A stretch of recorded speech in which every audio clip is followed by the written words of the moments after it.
As you can probably see behind me, everyone is going crazy over an announcement that Motorola made here at Lenovo Tech World. A new phone in the Moto line that makes modularity a snap.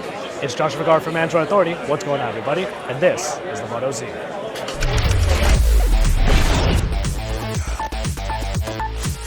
And here it is, the Moto Z. Newly announced at Lenovo Tech World, the Moto Z is a new take on the Moto line. Going a step further, of course, than the Moto X, it brings modularity and brings it in a snap. Those connectors on the back and bottom portion of the phone are able to take in with strong magnets a number of different covers, but also a number of different new functions based upon the different peripherals that you put onto them. But first, let's talk about the actual phone itself. 5.5 inches in the screen, comes with a AMOLED Quad HD display, and it makes for a rather large device, but not really anything too out of the ordinary when compared to other phablets of its size. It is a very thin device, especially the Moto Z, not the Moto Z Force, which has a little bit more girth to it and a bit of a chamfered edge on the sides. Underneath the surface, you can pretty much expect all of the same from a flagship device, a Snapdragon 820 and 4GB of RAM, along with pretty much all of the different connections that you would expect, including NFC for stuff like Android Pay.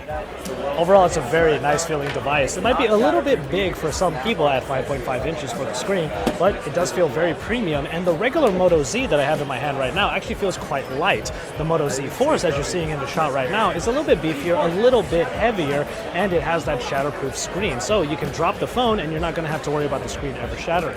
Overall, though, the look is quite nice, but the camera hump on the back does stick out quite a bit. Now, the small things about a phone tend to really excite me, and that camera hump, even though it does protrude out quite a bit, is covered up by the different Moto Mod covers. It actually makes the camera very flush with the body, and it's a nice little addition to have, probably an incentive that you can have to have an actual cover for the phone to customize it the way that you want it to be.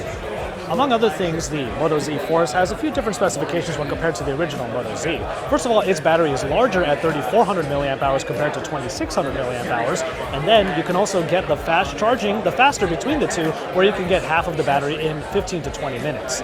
After that, the camera is 21 megapixels instead of 13 when compared to it, and of course, the Moto Z Force has the shatterproof screen, so even if you are able to drop it should still be fine. As we've already mentioned, the Moto Z and the Moto Z Force have different cameras. The interface is pretty intuitive and pretty simple to use, but the actual cameras themselves will be 13 megapixels for the Moto Z and 21 megapixels for the Moto Z Force. We weren't able to take any samples from the cameras that we were using, so we will just have to wait until we get our hands on full review units to bring you our review of the cameras of these two phones. Now, the Moto Z is a very thin device, and it's very lovely to hold in the hand. It's also quite light. The Moto Z Force rather, is of course going to be a little bit beefier and a little bit thicker and heavier. But one omission that you're probably noticing as I rotate this device around in my hands is the lack of a headphone jack. No, there's not going to be a headphone jack on the Moto Z or the Moto Z Force. Instead, it will come with an adapter that goes into the USB-C port, and that is how you're going to have your 3.5mm jack available for this phone. Now, the software on the Moto Z and the Moto Z Force is really familiar.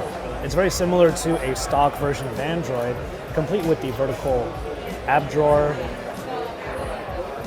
the different quick settings menus, and of course the settings around here with the recent app screen right around here. Everything is pretty much what you would expect it to be, and of course we still have the different dots on the top and bottom of the front of the device made for the active display. The active display is still here, still a very nice feature to have on these phones. Makes it easy to look at what's going on the phone without having to actually turn it on.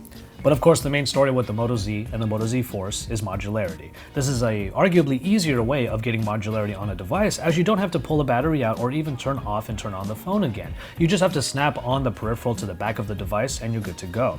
There are a number of different covers that Moto Maker will provide, so you can change the look of the phone whenever you want to. And it actually feels like this phone, because of how thin it is, it needs to have these covers to sort of round out or even complete the look and feel of this phone.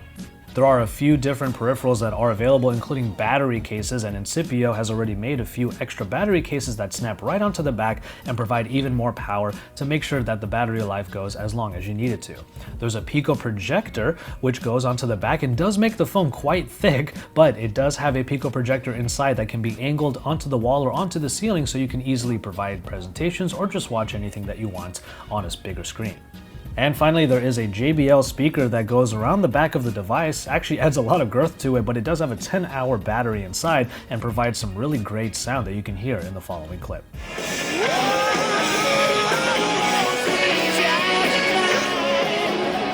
overall, we're pretty impressed with what we see in the Moto Z. There are a few trade-offs, like with the headphone jack and the fact that there are two different versions, both of which have different features to really boast, but overall, both of the phones bring modularity to a different level, and they also make them a snap. You still get the ability to style the phone whichever way you want, and it's a pretty nice way of just changing the look without having to go through the Moto Maker again and getting a whole new phone. Overall, the modularity is a wonderful idea that might actually be executed properly because it's very easy to just snap on and snap off different functions onto the device, and Moto thinks that it's going to be a very innovative step forward for smartphones. And so there you have it for this hands-on with the Moto Z and the Moto Z Force. These two phones are very exciting, and even though there are some trade-offs with some of the features and the fact that you get the Moto mods to add even more functions to the device, it looks like the trade-offs will even everything out, and this could be a very worthwhile device to have later in the summer and later on in the fall when unlocked versions come out. So keep it tuned to Android Authority for even more on this new Moto line of phones, and make sure you stay tuned for our camera reviews and also comparisons that we make between this and other devices in the flagship market this year. And after all that, make sure you subscribe to our channel and drop us some likes on these videos because we are your source for all things Android.